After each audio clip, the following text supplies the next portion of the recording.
सर्वार्थ साधिके शरण्ये त्र्यंबके गौरी नारायणी नमोस्तुते। तेरे माटी के पुतले न इतरा के चल, तेरे माटी के पुतले न इतरा के चल, तेरे जीवन का कोई भरोसा नहीं। तेरे माटी के पुतले न इतरा के चल, तेरे माटी के पुतले न इतरा के चल, तेरे जीवन का कोई भरोसा नहीं। तेरे जीवन का कोई भरोसा नहीं। बूंद पड़ते ही जीवन की मिट जाएगी, बूंद पड़ते ही पानी की जल जाएगी। कच्चे बर्तन का कोई भरोसा नहीं, कच्चे बर्तन का कोई भरोसा नहीं। मेरा मेरा न कर, मेरा मेरा न कर, कुछ न तेरा यहाँ। मेरा मेरा न कर, कुछ न तेरा यहाँ। 4 दिन का जहाँ में बसेरा तेरा। पिंजड़े का ये पंछी, पिंजड़े का ये पंछी एक दिन निकल जाएगा। बोलते तन का तो कोई भरोसा नहीं।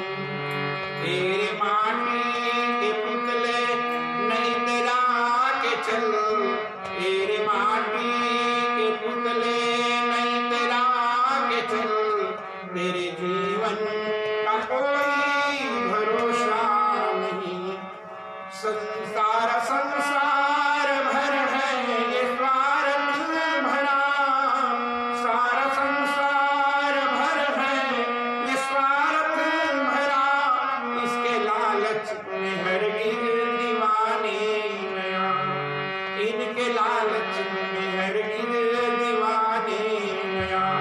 गैर तो गैर अपने ही देते दगा, गैर तो गैर अपने ही देते दगा। दोस्त दुश्मन का कोई भरोसा नहीं, दोस्त दुश्मन का कोई भरोसा नहीं। भाई बंधु कुटुंब और माता पिता, भाई बंधु कुटुंब और माता पिता, सब यहीं पर रहे जगह की जगह। मौत बन कर के नागिन सभी को से, मौत बन कर के नागिन सभी को से। ऐसे नागिन का कोई भरोसा नहीं। तेरे माटी के पुतले नहीं तेरा के चल, तेरे माटी के पुतले नहीं तेरा के चल, तेरे जीवन का कोई भरोसा नहीं। माया ठगनी नखरे दिखाती फिरे, माया ठगनी नखरे दिखाती फिरे। मोह के जाल में ये तो फंसती फिरे, मोह के जाल में ये तो फंसती फिरे। जाने कितने खसम को करेगी भस्म, जान कितने खसम को करेगी भस्म। ऐसे दुल्हन का कोई भरोसा नहीं।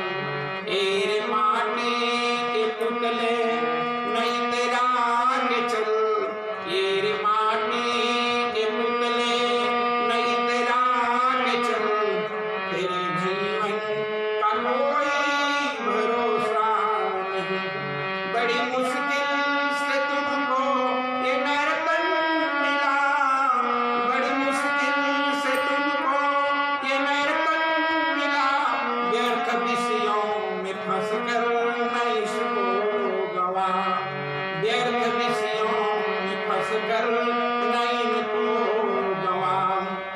यह कि ठोकर से चूर चूर ही हो जाएगा, यह कि ठोकर से चूर चूर हो जाएगा।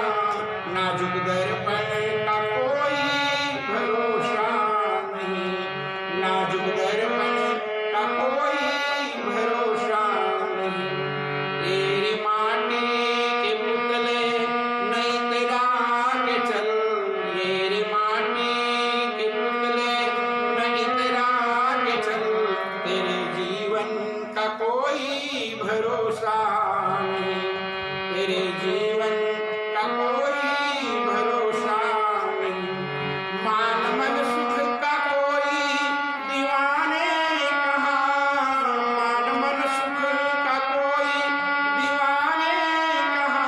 मोक्ष चाहे, अरे मोक्ष चाहे तो हर से लगन को लगा, मोक्ष चाहे तो हर से लगन को लगा।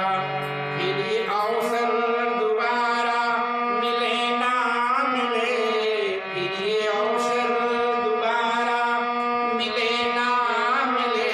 काया कंचन का कोई भरोसा नहीं, काया कंचन का कोई भरोसा नहीं। तेरी माटी के पुतले नहीं तेरा के चल, तेरी माटी के पुतले नहीं तेरा के चल। तेरे जीवन का कोई भरोसा नहीं, तेरे जीवन का कोई भरोसा नहीं, तेरे जीवन का कोई भरोसा नहीं। अनंत अनंत माँ भगवती जगदम्बा के चरणों में अनंत कोटि कोटि प्रणाम करते हुए आज भगवत कथा में माँ भगवती जगदम्बा स्वयं जिस समय पर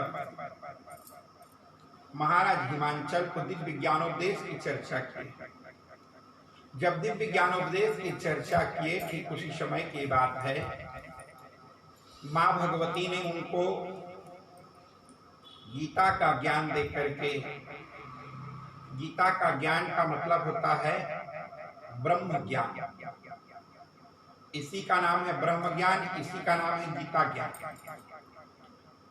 जिसमें ज्ञान भक्ति वैराग्य त्याग ये संपूर्ण चीजों का विशेष वर्णन जिसमें किया जाता है।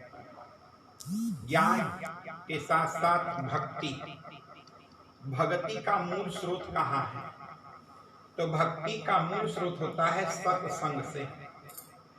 सत्संग कहाँ है? क्या मंजीरा खंजीरा को धर करके बैठ करके भगवान का कीर्तन भजन करना ही सत्संग है? नहीं। सत्संग का मतलब होता है नहाते खाते उठते बैठते सोते जागते बोलते 24 घंटा सत्संग किया जा सकता है। मंजीरा झांझ को लेकर के, कीर्तन करने भर को लेकर के नहीं, हर चीज में सत्संग हो, सत्य का संग हो। नहाना खाना भी सत्संग है? बोले हाँ। अगर हम धर्म शास्त्रानुसार अगर भोजन कर रहे हैं तो वह भी सत्संग है। कहा गया है कि हम अपने जीवन को किस प्रकार से कैसे भगवत धर्म की ओर लेकर के अग्रसर हों। महाराज जी बतलाए कि राजन, आज इस प्रकार से माँ भगवती जब पूछा गया कि ब्रह्म और जीव में अंतर क्या है, तो ब्रह्म और जीव में यही अंतर है कि जीव अल्पज्ञ है और ब्रह्म सर्वज्ञ है। जीव माया के अधीन है और माया ब्रह्म के अधीन है। माया ईशन आप जान कही सो जीव, अबंध मोक्ष प्रद सर्व पर माया प्रेरक शिव। जीव बंधन में पड़ा हुआ है और ब्रह्म बंधन को अपने अंदर में रखा हुआ है। इस प्रकार से महाराज जी बतलाए कि राजन, जिस समय पर इन संपूर्ण भेदों के बारे में बतलाया गया, ज्ञान वैराग्य और माया ईसन आप कहूं जान कही सो जीव, बंध मोक्ष प्रद सर्व पर माया प्रेरक शिव। यही जीव और शिव में अंतर है। जो संतों की कृपा से प्राप्त होती है जीव को, जब तक संत की कृपा नहीं होगी तब तक शास्त्र कृपा नहीं होगी। शास्त्र और संत की कृपा हो जाती है तब भगवंत की प्राप्ति होती है। महाराज जी बतलाए कि राजन, इस प्रकार से मां भगवती के द्वारा देव तीर्थ व्रतों तथा उत्सवों का पूजन के प्रकारों का वर्णन करना।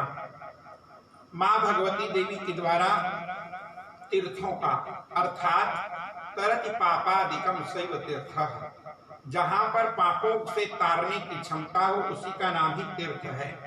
व्रत का मतलब होता है, व्रत यानी संकल्प, जीवन में अच्छे कार्य के लिए ठान लेना, इसी का नाम व्रत है। व्रत भंग होने में भयंकर दोष लगता है, संकल्प के भंग होने पर भयंकर दोष लगता है। इसलिए आदमी को चाहिए, व्रती को चाहिए कि निष्ठावान होकर के जिस कार्य को करना है उस कार्य को करें। किसी भी कार्य की सिद्धि के लिए द्रव्य शुद्धि, क्रिया शुद्धि, काल शुद्धि, हम लोग काल शुद्धि नहीं कर पाते। काल शुद्धि क्या है? हमको इतना बजे बैठना है तो इतना बजे बैठना है, इतना बजे उठना है तो इतना बजे उठना है। तो अगर उस समय पर अगर कार्य को कर रहे हैं तो वह कार्य सिद्धि का कार्य बन जाता है। अगर हमने किसी साधना को सुबह 6 बजे किया, किसी दिन 12 बजे किया, किसी दिन शाम को किया, किसी दिन रात को किया, किसी दिन दोपहर को किया, तो वह काल का दोष माना जाता है। तुम्हें काल का दोष लगा हुआ है। इसलिए काल को भी निश्चित करो, समय को भी निश्चित कर लो, नहीं तो वह अशुद्ध समय के कारण भी हमें सिद्धि रुक जाएगी। दूसरा, स्थान की सिद्धि कर लो। जिस स्थान में हमें बैठ के करना है उस स्थान का परित्याग मत करो। एक ही स्थान में एक ही माला, एक ही आसनी, एक ही चटाई, एक ही मल मूर्ति, इन संपूर्ण चीजों को एक ही प्रकार से मान करके चलो और उसको समयानुसार कार्य करो। अगर जब तक इन सभी चीजों को हम लिमिटेड में अगर नहीं बांधेंगे तो उसका फल, इसी का मतलब है व्रत। व्रत का मतलब होता है कि संपूर्ण चीजों के लिए संकल्पित हो जाना और उस बीच में चाहे कुछ भी हो जाए। मेघनाथ जब करिए पावन खलवायावी देव सतावन, तो मेघनाथ जब यज्ञ कर रहा था तो लाखों उसको बानर भालू लोग भगाने का प्रयास किए, उठाने का प्रयास किए, लेकिन वो डटा रहा, तो भी जबरदस्ती वो करता रहा, कारण कि उसको उसमें सिद्धि थी। और उस स्थान से हट जाना, उस क्रिया से हट जाना, यानी सिद्धि से कोसों दूर हो गए। चाहे वो पारिवारिक टेंशन में हो, चाहे सामाजिक में हो, चाहे कुछ भी चीज हो जाए, उस मार्ग से नहीं हटना ही सिद्धि का प्रमुख द्योतक माना जाता है। तो इस प्रकार से व्रत, उत्सवों के तथा पूजन के प्रकार का वर्णन किया गया। उत्सव क्या है? नित्य उत्सव होना चाहिए जीवन में। नित्य उत्सव क्या है? हम पुराने ख्यालातों में जा करके जिस कार्य में दुखी हुए रहते हैं उसी को बार बार चिंतन करना, यह जीव निरंतर उसमें दुखी रहता है। लेकिन अगर इसी को पलटकर हम किसी संत से मुलाकात हुई, किसी सत्संग की प्राप्ति हुई, किसी भगवंत कार्य की चिंतन करते हुए समय को गुजारना, यही उत्सव कहलाता है। फिर उसके बाद पूजन के प्रकारों का वर्णन।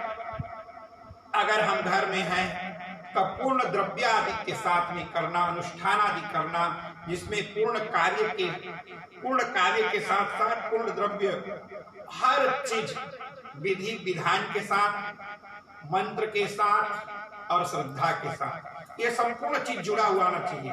अगर इन पूजन को नहीं कर सकते तो 16 प्रकार की पूजन, 16 प्रकार से नहीं कर सकते तो पंचोपचार की पूजन, और पंचोपचार की पूजन नहीं कर सकते तो मानसिक पूजन के माध्यम से भगवती को संतुष्ट किया जा सकता है। इस प्रकार से देवी भगवती का पूजन, अगर हम द्रव्य, जहां पर द्रव्य की हम व्यवस्था नहीं कर पाए तो वहां पर केवल कर्म के माध्यम से, अगर कर्म भी नहीं हो पा रही है तो मानसिकता के माध्यम से मां भगवती को इस व्रत पूजन को कर लेना चाहिए। महाराज जी बतलाए कि राजन, इस प्रकार से पूजा विधि की फल श्रुति कहा गया है। जितना द्रव्य क्रिया में फल मिलता है, उससे ज्यादा मानसिक पूजा में उसको फल की प्राप्ति होती है। महाराज जी बतलाए कि राजन, इस प्रकार से ये संपूर्ण सप्तम स्कंद को मां भगवती जगदम्बा अपने पिता हिमांचल को दिव्य ज्ञानोपदेश की चर्चा करा करके यहीं से सप्तम स्कंद को समाप्त करते हुए अष्टम स्कंद में सृष्टि के आरंभ में स्वयंभू मनु के द्वारा मां भगवती जगदम्बा की प्रार्थना की गई। अर्थात कोई भी कार्य हो, जब सृष्टि की प्रारंभ होती है तो जब तक भगवती जगदम्बा की कृपा नहीं होगी तब तक संसार में कोई भी कार्य नहीं किया जा सकता।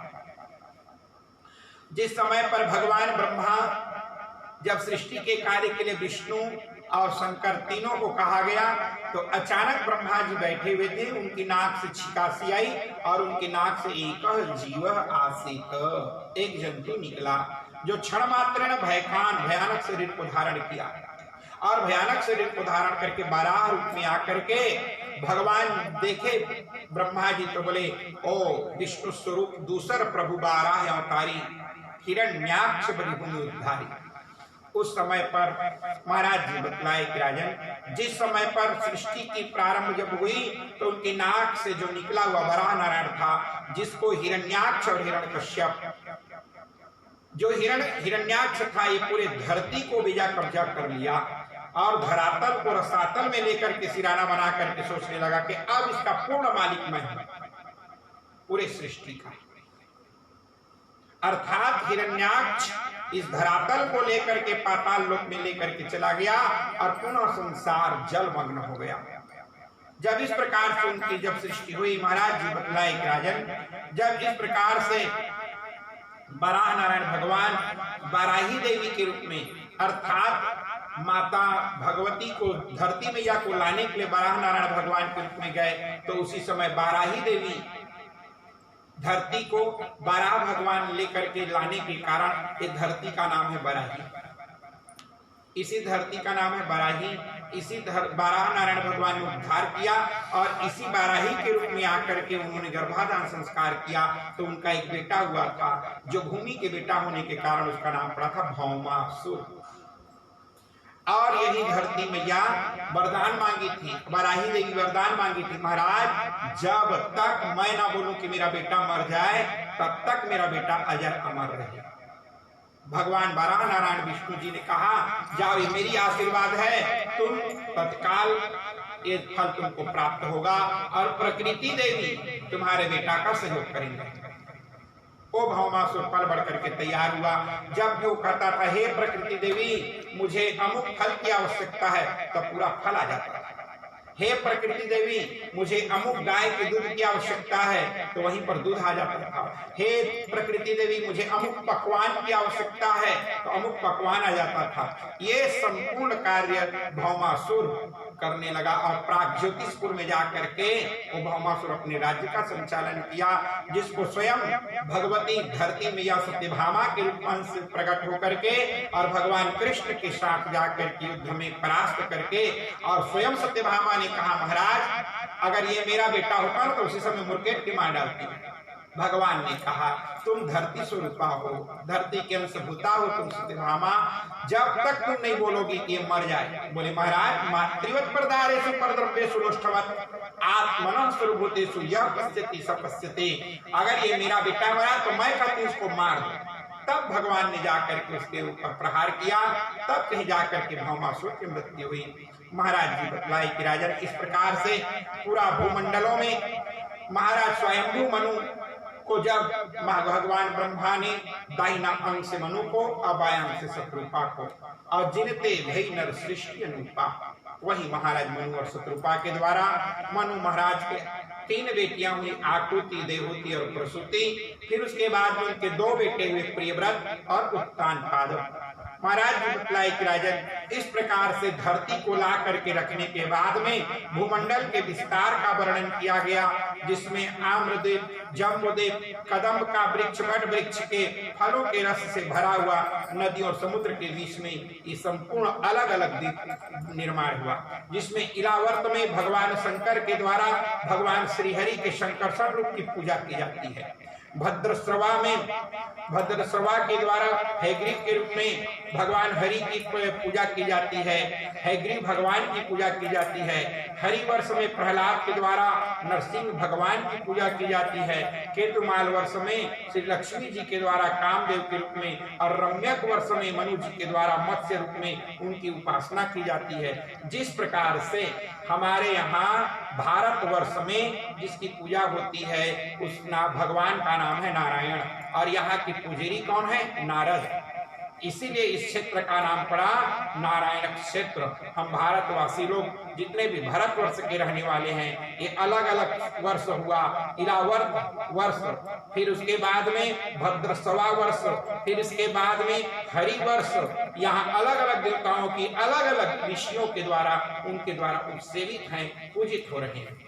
फिर इस प्रकार से केतुमाल वर्ष में श्री लक्ष्मी जी के द्वारा कामदेव के रूप में उनकी पूजा होती है, रम्यक वर्ष में मनु जी के द्वारा मत्स्य रूप के द्वारा उनकी स्तुति पूजा होती है और हिरण्यमय वर्ष में अर्यमा के द्वारा कच्छप अवतार भगवान की पूजा होती है। फिर उत्तर पुरुष वर्ष में श्री पृथ्वी देवी के द्वारा बराह रूप भगवान की पूजा होती है।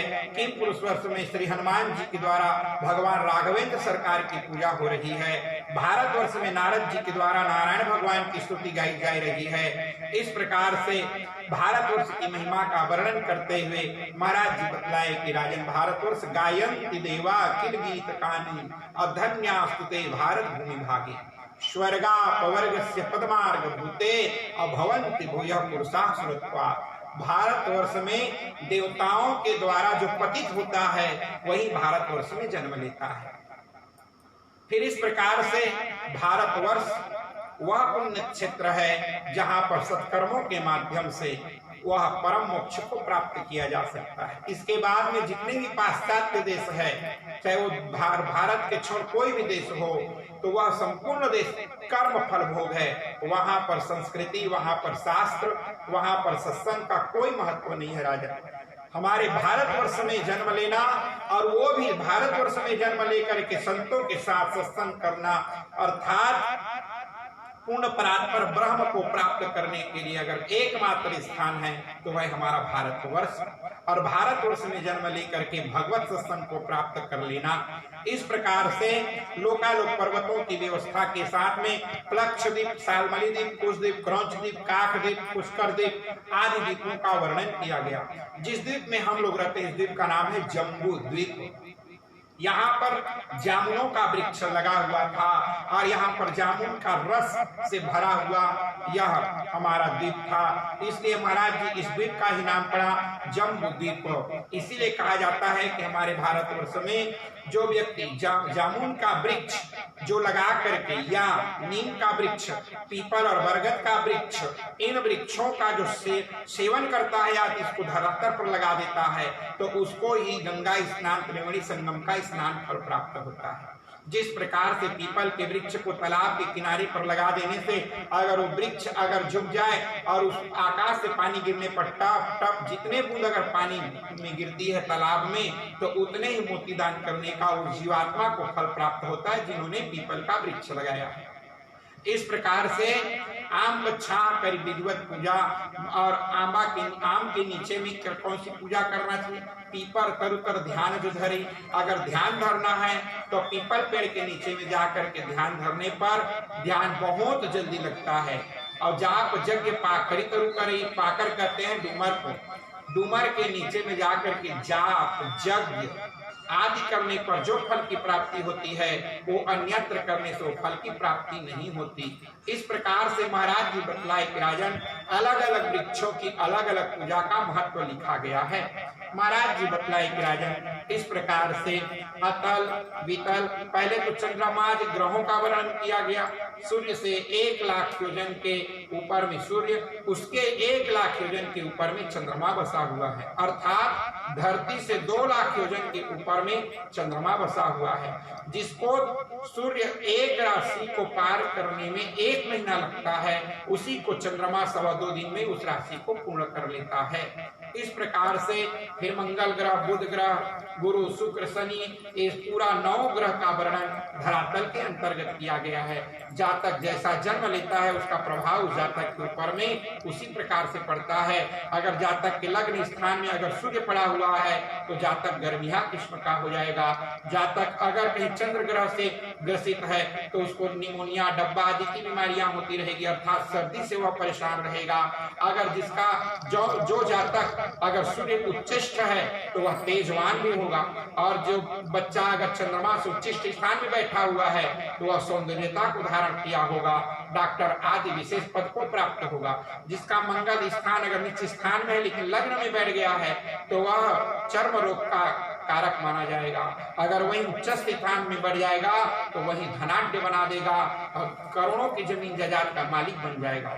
बुध ग्रह जो है यह भी एक प्रकार से औषधि से युक्त अर्थात वैद्यादि के रूप में उसको ले जाता है, और यह ग्रह सुख, शांति और निरंतर हरे रंग से मैदान आदि में और औषधियों के द्वारा इसका जीवन निर्वहन करने वाला होता है।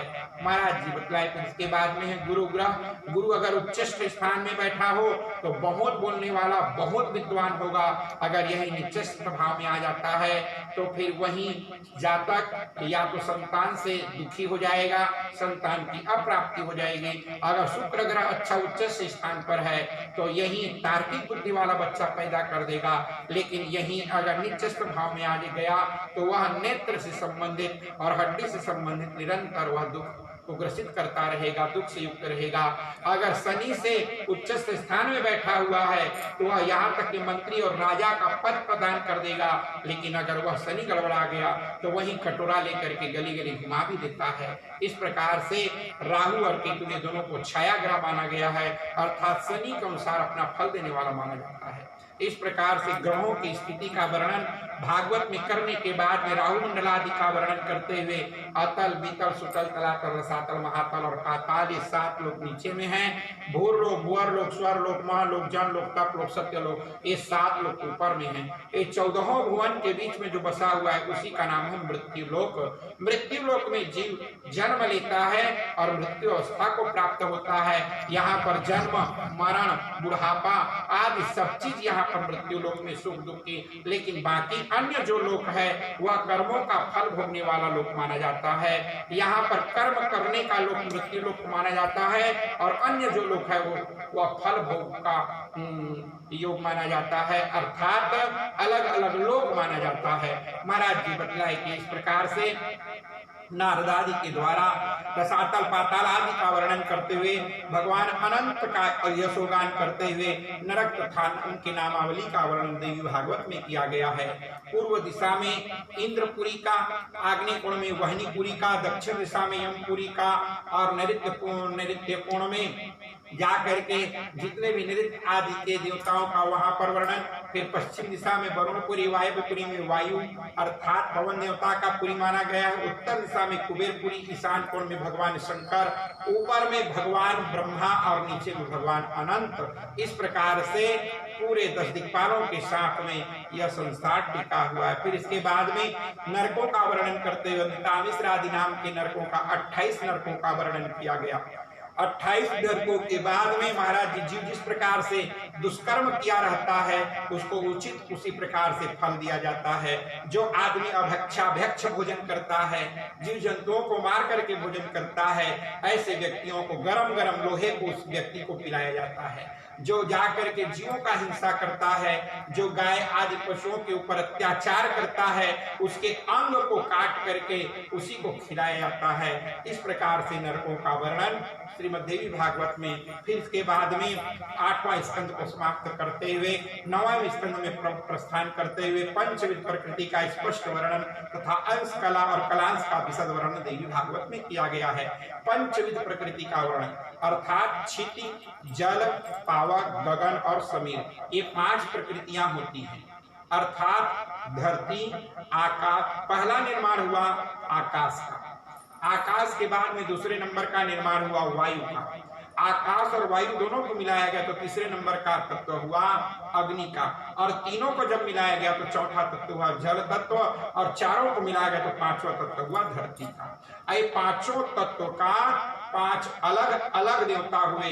जिस प्रकार से आकाश के देवता वै विष्टितः स सचराचरः, पूरे चराचर जगत में जो फैला हुआ है कौन, वही विष्णु। आकाश के अधिष्ठात्र देवता का नाम है विष्णु। अगर आकाश तत्व अगर हमारे शरीर के अंदर में है और हमारी आकाश तत्व बिगड़ने लग जाती है तो कहा गया है जोड़ों का दर्द प्रारंभ हो जाता है। इस आकाश तत्व को अगर हमें अच्छा बना करके रखना है तो ओम विष्णवे नमः इस मंत्र का या ओम नमो भगवते वासुदेवाय इस महामंत्र का जप करने से इस आकाश तत्व की आपूर्ति हमारे शरीर के अंदर में होती है। फिर उसके बाद में वायु तत्व। वायु तत्व गैस आदि का जो हमें प्रॉब्लम होता है, रात दिन हमारे शरीर में अंगों में गैस बना रहता है, या कभी सिर में चढ़ जाता है, कभी और कहीं चढ़ जाता है, अगर इन चीजों से अगर मुक्त होना है तो पवन देवता के मुख्य कारक कौन है? पवन के मुख्य देवता शक्ति को माना जाता है, दुर्गा को माना जाता है। माता दुर्गा की आराधना करके वह व्यक्ति इन कष्टों से इन संकटों से मुक्त हो जाता है, जिसमें ओम दुम दुर्गायै नमः या ओम ऐं ह्रीं क्लीं चामुंडायै विच्चे इस नवान मंत्र के जप के माध्यम से इन कष्ट को दूर किया जा सकता है। फिर उसके बाद में तीसरे नंबर का तत्व है अग्नि तत्व। अग्नि अर्थात सूर्य। अगर हमारे शरीर में पाचन क्रिया ठीक से नहीं हो पा रही है, हम अपच हो रहा है, बार बार तकलीफ हो रहा है, तो ये मान करके चलो कि अपच होने वाले के कारण हमें सूर्य की आराधना करने पर महाराज जी बतलाए कि राजन हमारे अंग अंग में वह पूरे शरीर के पाचक रस को हमारे पूरे शरीर की पालन की जाती है। उससे महाराज जी बतलाए कि राजन इस प्रकार से सूर्य की आराधना करने पर अर्थात ओम घृणी सूर्य नारायणाय नमः इस मंत्र का जप करने से पाचन शक्तियां बढ़ती है, जठराग्नि प्रदीप्त होती है और सूर्य की आराधना करने वाला व्यक्ति निरंतर तेजस्वीवान हो जाता है। शरीर के संपूर्ण रोग को, संपूर्ण दोष को दूर कर देता है।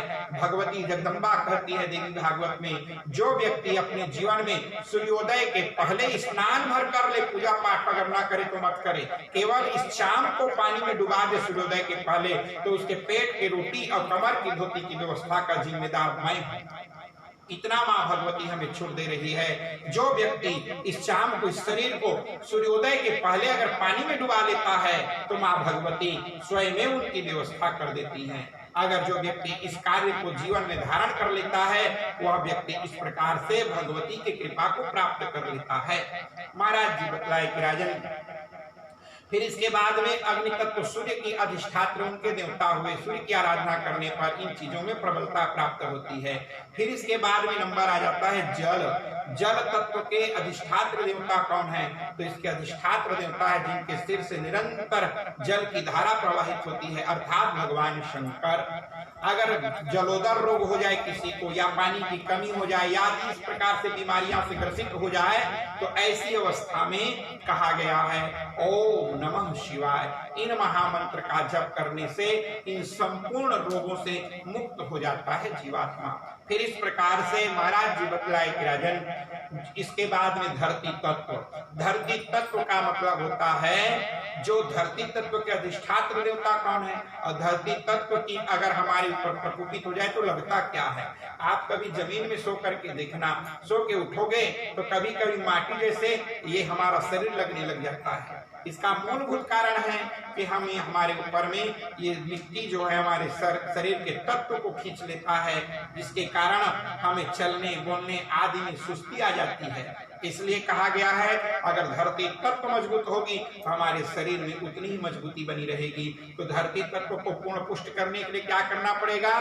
तो धरती तत्व के अधिष्ठात्र देवता का नाम है गणेश।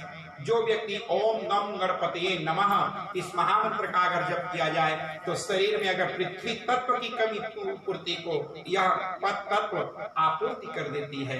इस प्रकार से इस पांचों तत्व के द्वारा छित जल पावक गगन समीरा और पंच रचित यह अधम शरीरा। इस शरीर का निर्माण इन पांच तत्वों से हुआ है।